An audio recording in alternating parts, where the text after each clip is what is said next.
All right, great. I'm so excited. Mitch Tarr is in the house. He is going to share with us how he, as an agency owner, author, and trainer, is dealing with preparing for the rebound, the recovery from coronavirus, and also how he's advising his clients to rebound and what they're bringing, what he's seeing in the market. So thank you for being here, Mitch. Really appreciate your time and expertise. 12 years as an agency owner, you know a few things. Yeah, thanks. And yeah, you're welcome. You're welcome. Thanks for being willing. And you go back to the early days of the internet, right? And started training people in how to do digital marketing. Yeah, when I started my agency, it was about 12 years ago, and the primary specialty at that time was email marketing specifically for wineries. So, we had a love of wine, been to Napa Valley a number of times. The market was big enough. And I went out and did research. I went and looked at what wineries were doing online, and they just weren't doing a very good job. So I just said, there's a service, there's a need for a service, and that's where we started. And And that was your first book. first book, and I actually did that in the summer of 2008, which was the last fund crash. Whoa. Yeah. Wow. Got it. Yeah. Life is fascinating, isn't it? Yeah. Great. So what are you seeing as the positives of this experience of coronavirus? Positives, there's actually, in our world, there's quite a lot. And I could probably talk about this for a long time, but I think the biggest thing that has just stepped in front of me has been mindset. Like, what happens in your head is not what really happens. So, when we've been working on a home-based business, and the people in my team are all across the country. We've been remotely operating for a long time. Yep. Our operating environment hasn't really changed. I mean, we're used to Zoom, we're used to online, we're used to all the tools to keep in touch. We don't see each other face to face. Of all the customers I've had over the years, like over 300 of them, I think I've only seen maybe 2 of them face to face. So from operating environment, that part was all normal. The abnormal part, the changes, were just really simple things like, hold on, we gotta kill it. No worries. One of the biggest changes that we noticed, though, is really just how people react to things unnecessarily. It's all mindset. So when we talk about what might happen and we start to think about it, with our customers, and they start to worry, you can see them worry, you can feel it. And then we start to go through the numbers and we say, well, did this actually change? Like, no, our sales numbers aren't down. Well, did people order anything after we sent out this last email? They're like, no, people ordered.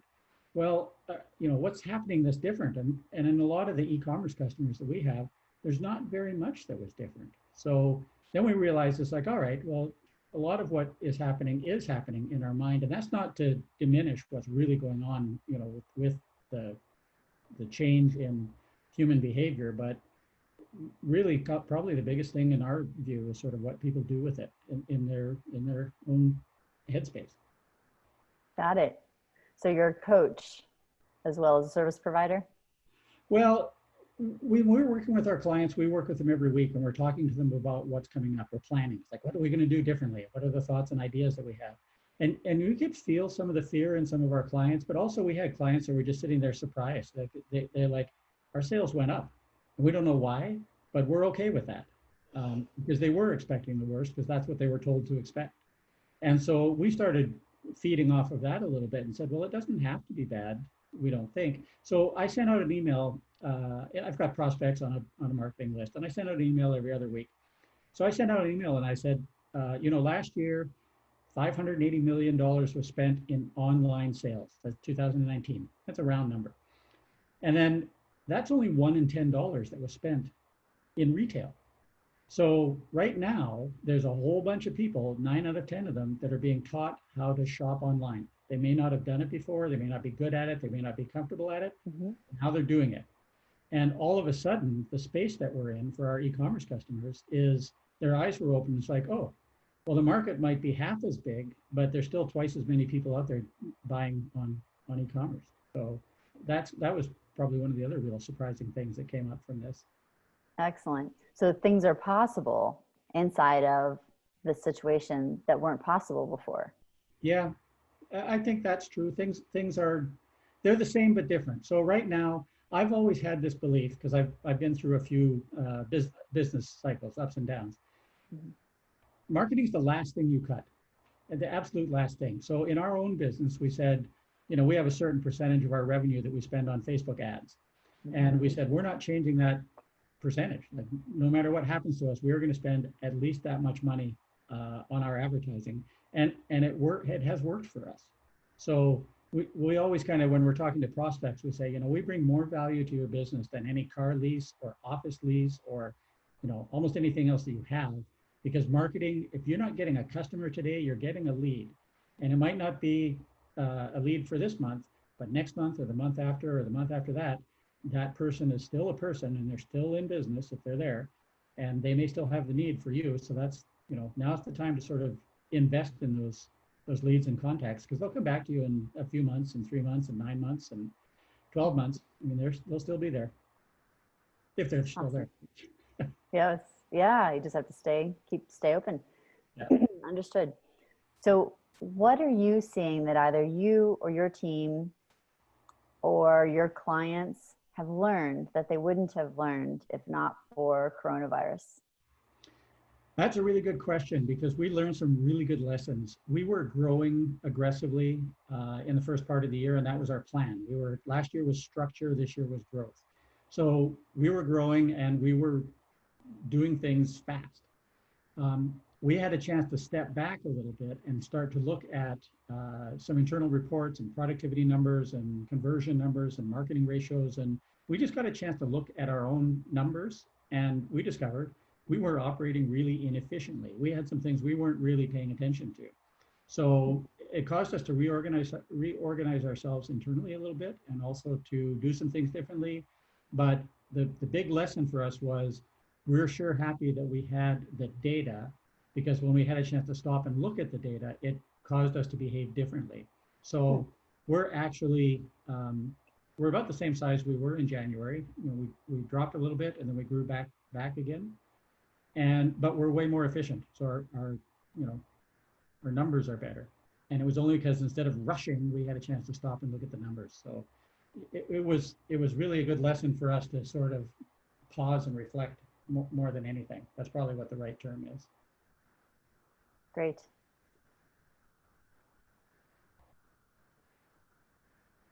So Mitch, how are you preparing for the rebound? What are you doing? What are you not doing? What are we not doing? One thing that we are not doing is we are not making any assumptions or taking anything for granted. So a good example of that is, every month we run our accounts receivable number, and we have some. And we used to look at the accounts receivable number and say, oh yeah, we'll get that money. It's money.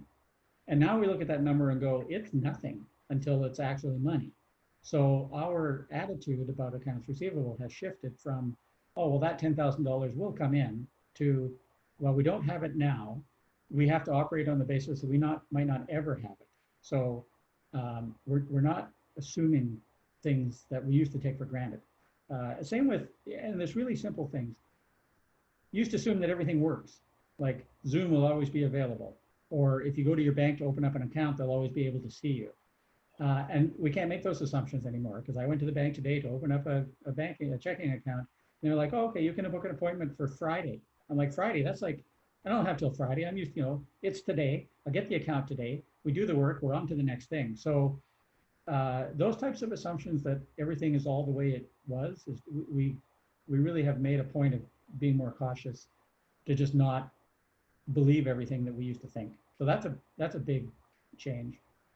What we are doing, just in terms of planning, is we worked hard on structure last year, and we're working hard on structure again. So our goal is to be able to, if we stay the exact same size that we are, we're fine. Our business runs great. If it drops in half, it still runs great.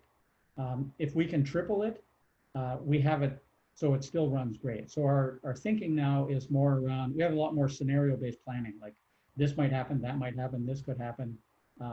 So I think maybe the big difference, we're just thinking a little more. Great. I heard reducing risk, that you've got a number of ways you're reducing risk and that you're really being smart about the business and prepared. I think reducing risk is a good way to put it. Being prepared, yeah, by running different kind of models than we used to before. One of the things, so I used to work for IBM a long time ago. I was a sales rep. And I remember when I was a new rep, I was like, oh, everything, the customer orders the computer shows up, all the parts are there. The guy who knows how to install it shows up on time, like everything works. And what I was told was, Mitch, if this is important, you need to get on the phone and call the warehouse and make sure they have your shipping notice that the computer's ready to go. You need to talk to the guy who put it together or the gal that put it together and make sure all 12 pieces are there. You need to make sure that the truck is leaving the warehouse at the time you expected and there's not like a snowstorm or a tornado or something that's changed up. You need to make sure that, the expected delivery date is when the person who is doing the installation is also still available. And you might want to check and see if there's a backup in case something happens to that person. And these days, that kind of thinking, I think, is just really important again. Like when everything's going 100 miles an hour, you don't need to think that hard because there's so many things happening and everything is going to work. When everything isn't working, that's when you have to check under the covers and just double check. Make sure that all the pieces that you think are happening are happening. So it's more work, but you don't get surprised. Yeah, I hear a different kind of thinking, contingency planning, and really a lot of intentionality. Yeah. Which works in a lot of ways. I mean, if you're able to bring even a portion of that into growth mode on the other side, you mentioned that you've done a lot of looking at structure and making sure that you're running as efficiently as you can. You'll really be primed, huh? Yeah. I think one other thing that we're working hard on right now is making sure that our team is better, what's the right word? Better supported. Because we don't know what's happening at somebody's house or neighborhood or city or state, wherever they're at. We're not 100% sure. So if we're talking to somebody who is living in New York, their mindset is very different than somebody who's in, like Nebraska maybe, or Washington State that might have things buttoned down a little better. So, it's just one of those times to really be aware of people as people. So, a customer, something happens, the customer doesn't show up, we don't take it personally. It's like, no, we're just going to double check. Customer's okay. Are they feeling all right? Is everything okay? It's just not a time to take things personally. So we look at that for our own team, but we also look at that for our customers as well. As we're a service company at the end of the day. So it's like, well, what can we do to make sure that what you want to happen happens? So now was a really good time for us to just remind ourselves of that. Yeah, these are a lot of sophisticated elements in business that are really, really great. I acknowledge you for this emotional intelligence, right? I heard context and authenticity, like you're really getting people instead of client number 45 or project 624. Wow, that's great. So Mitch, how has your job changed?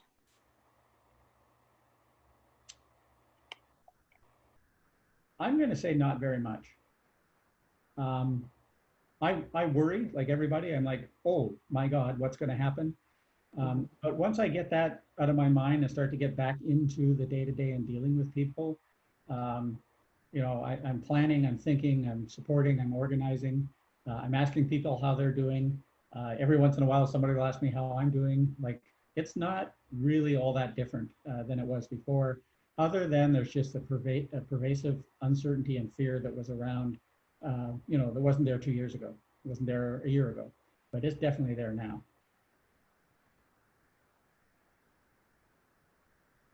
How has this affected how your team is working? How they're thinking, is that what you said? No. How is the coronavirus situation and this experience affecting how your team is working? Also, again, there hasn't been much change other than we've made a conscious effort internally like we do an ops meeting every Monday morning, and we sort of, all right, what's on the agenda for this week? What's coming up? We've added to that meeting a little bit more conversation. We kind of used to be all business. Like we're just like, let's get at it. What's on the list? Which account needs help? You know, who's busy, who's away. Like it was a lot more operation.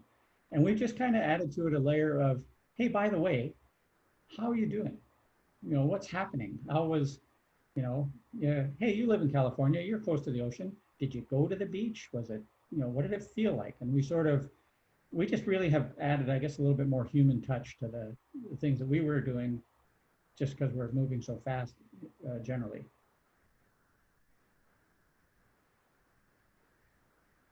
Have you attended any virtual events or spoken virtually since the coronavirus came here to the US? I have attended a number of events, mostly in the form of either networking or masterminds, or I sort of reconnected with an old mentor from a long time ago to kind of follow through one of the programs he was running, and it was just a good. It was actually, the timing was perfect for it because he was going through his marketing strategies and how he does sales copy and landing pages and kind of all the good old fashioned marketing things we know how to do online. And it was really just a good refresher to go, oh yeah, of course, just stick to the fundamentals. Don't forget the key things that work, that used to work. They're still going to work. You know, the world, human nature, like Jay Abraham, who's one of my favorite marketers, he says human nature is immutable. People are the same, and they're the same now as they were 5 years ago. And therefore, the way that you reach them now and what you reach them with is the same now as it was 5 years ago. So it's you know, sure, it's the internet and not a flyer, and sure, it's the, you know, something on Zoom and not a television set, but you know, the way you get someone's attention is still the same. So that part of it has really been helpful to sort of not just spend too much time in my head, but to talk to other people and see other things and see some of the basics, and you know, just kind of maybe reconnect with people a little bit more than before. Great. So the number one problem of marketers, so our clients, is bandwidth, resources, being limited in that way. Now your clients might have someone who's actually dealing with COVID-19 themselves, or a family member. They might be helping to care for a family member there, or they might be double income parents or single parents at home now without access to childcare. How are you seeing people deal with those situations? Actually, that's a really good question. The one thing that I've seen pervasively is, like, I work from home, and so it's me here, and there's a dog around here somewhere. But my wife's art gallery was shut down because of the local ordinance, like your business is not essential, so you're shut down. So all of a sudden, now she's here as well, the same amount of time that I am. And I see that continuously. You know, the kids are at home, the spouse is at home, the family's at home, grandparents might be there, or people might be at their grandparents. Like there's the work environment that used to be a nice, quiet work at home type of situation, totally changed. Because now there's something in the background. You know, there's something going on. And the really big difference that I notice is, it's okay. Nobody's really stressed about it. It used to be like, no, don't make them, you know, when the doorbell rings because the FedEx guy's here and the dog goes nuts, it's like, oh, I'm sorry about that. Now it's kind of like, oh, you got a dog. You know, it's a totally different vibe because people are all dealing with the same thing. Yeah. What do you think of this will carry forward after the rebound? Of this relaxed vibe, this authenticity that we're seeing with people in situations? I think it's going to shift from, there's way less dependence or need for something like Facebook for that little piece. I think it's going to be more of this kind of conversation face to face, and the humanity is going to be more, I'll talk to you, you know, kind of like we used to in the old days with the phone. And now it's just going to be a video call instead of the phone, or like the old Dick Tracy, you know, watch thing. I can talk to you on the watch. So it's going to be more of what, you know, kind of makes the technology work, which is helping us talk and connect, and less of that whole superficial, you know, there's a million messages and memes and chats and that stuff, I mean, personally, I'm not even missing that at all. I'm spending way less time engaged on Facebook than I was uh, last month and the month before. Got it. So connectivity and humanity. Yeah, yeah. Great. Just a little bit more of it. Yeah. So, because I'm an online person, so I'm used to that world. Like I don't, if I was in retail, I would probably have a different perspective. But from my laptop, that's what I think that it'll look like. Fair enough. So Mitch, what about the coronavirus experience has surprised you?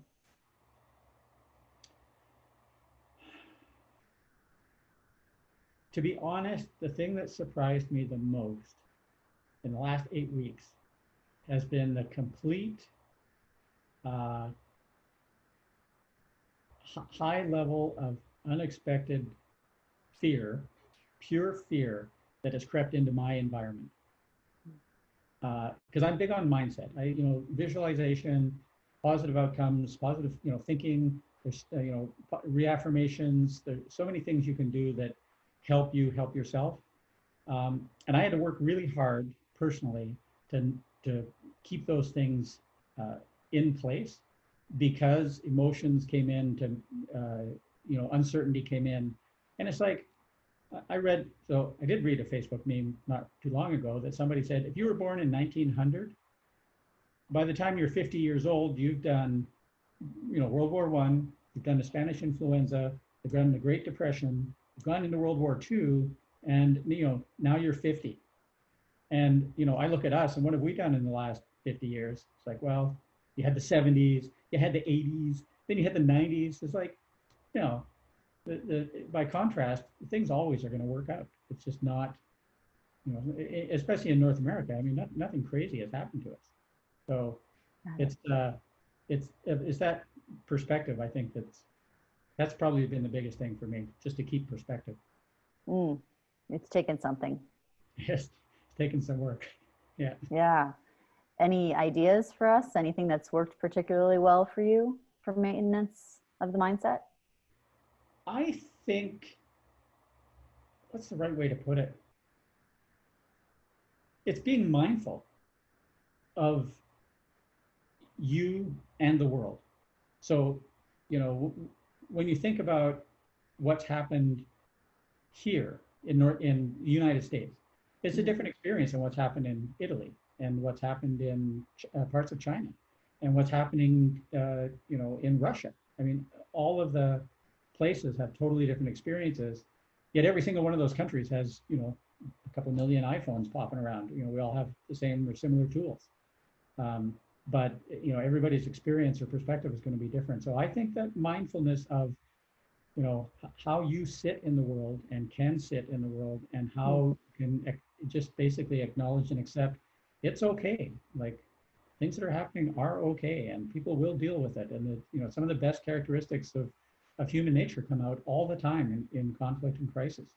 So just being aware of your role in that whole thing, to me, that's the game. So, I get my iPhone powered down. I'm mad. It's like, you know what? That doesn't even matter. It's 10 minutes of my life. I have to, I'm going to survive it. So, Got it. Yeah. Context again and presence, yeah. mindfulness. And I also hear a bit of some compassion for Yeah. yourself and others. Really great. Yeah. Is there anything I haven't asked you, Mitch, that you'd like me to? No, we've talked about this, the coronavirus and how it's sort of impacted, personally and how we look at things in the outside world. That if you step even back from that, there's always what was it like 6 months ago and what's it going to be like 6 months from now? And you can't, what happened, no matter what your situation is. Things have happened. And what's going to happen next is going to happen next. So at the end of the day, it's still where you're at. To me, that's the important thing. I don't have any really deep business insight that's going to change that.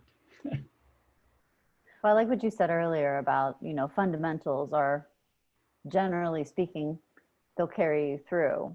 and getting back to brass tacks works. Yeah. Right? Yep. And then what do you have control over and what don't you have control over, and remembering context. Yeah, that's great advice. Yeah, and I'm really interested to see too how, I'd love to hear your thoughts on how we will potentially see brands' positions change in the market depending on how they handle it. Of course, also which industry or what area they're in. Travel is going to be different from security, from healthcare, pharma, right? But it'll be interesting to see the leadership and if people are taking the stance that I hear you taking, right? Really watching the mindset and cultivating the mindset, which you've done in the past, but doing it like doubling down now, and taking what you've built, the structure that you invested in last year, and looking at how it sounds like you're really poised for recovering after this. And just wondering if you have any thoughts about, when you look at the bubble, when you look at the internet bubble, when you look at the 2008 recession, the brands who just kind of popped a squat versus, like you said, we're not going to stop investing. We have that percentage that we put into marketing for your own company, for your agency. You weren't going to stop. Any thoughts about those two major mindsets and what we might see? Yep, absolutely. I actually, so if those numbers are true, 9 out of $10 last year spent in retail were physical and at a storefront. Mm-hmm. Right now, let's say we're allowed to go shopping, freely. So I go down to the mall, I go to a store. So the question is, what's that store, what's that brand doing differently right now that it wasn't doing 3 months ago? And the one thing that I can tell is there are some brands that are going to go, what's really super incredibly valuable to us right now is a warm body in our store, a person who's physically in our location. There are some brands that are like, oh, you're back, nice to see you. Let me know if we can help you. And there's some brands that are going to be, hey, would you like to join our super VIP list? Would you like to leave your phone number so that we can talk to you as soon as the latest thing comes in? Would you like to be on our mailing list in case your size comes in? Or that person may not come back to the store as easily, frequently, or cheaply as before.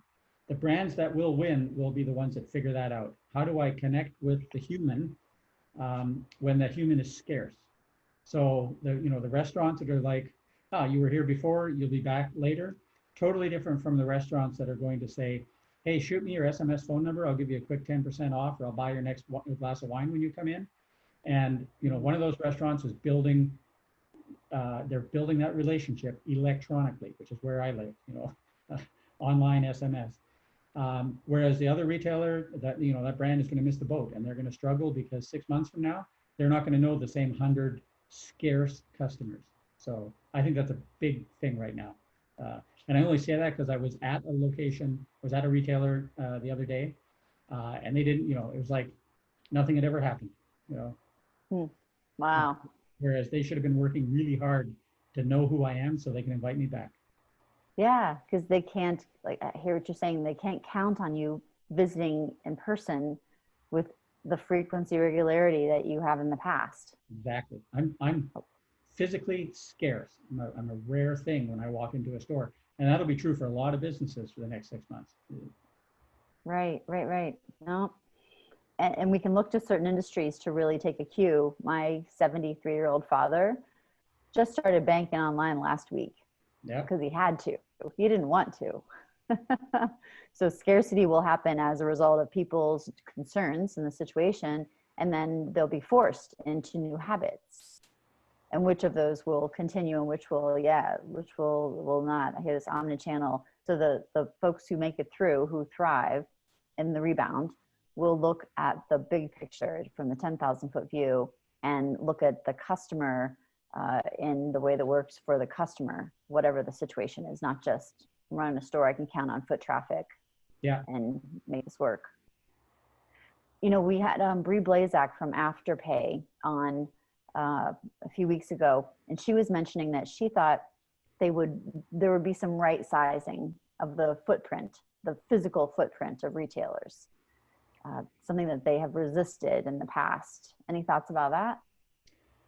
I read something not too long ago that resonated with me. Shopping malls are at risk. Retailers are having a hard time making the money. It's not a it's not a good time to be building shopping malls. But the transition is Amazon says, I need warehouse space. Where am I going to get those? And what's a good warehouse space? Something that's close to the customers, which shopping centers are, and freeways, which is if I'm in Amazon, I got trucks driving all over the place.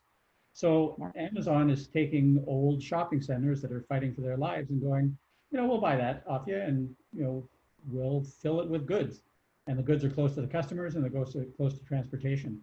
So when you think about a shift like that, there's still buildings and there's still space, but it's just going to be a different usage.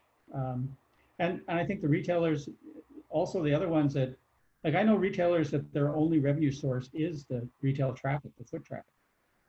There's also retailers that have made the shift. It's like 90% of their business is out the back door through eBay or online, because they figured out, they're not a store, they're a shipping center. So it's it's just like eBay saved all those comic book stores. All the collectible people suddenly had a huge market for their product. And the ones that adapted to that, they were laughing. It's like, I've sold all my comic books, I've sold all my collectibles, I got to go find more. And other places were shutting down. It's like, oh, all the customers went away. It's like, yeah, they did. They're buying comic books. They're just not at your place. That's all. Yeah, disruption. Well, several takeaways here from our conversation, Mitch. Thank you so much. The connection and emotional intelligence, context, to look big picture, to consider how messaging might need to change, how you serve or reach the customer needs to change, so that you have a strong, viable business model post coronavirus, so that your rebound is successful. Really great points, not just for a rebound, but always. Fundies, the fundamentals, really great. Fundamentals. Thank you so much.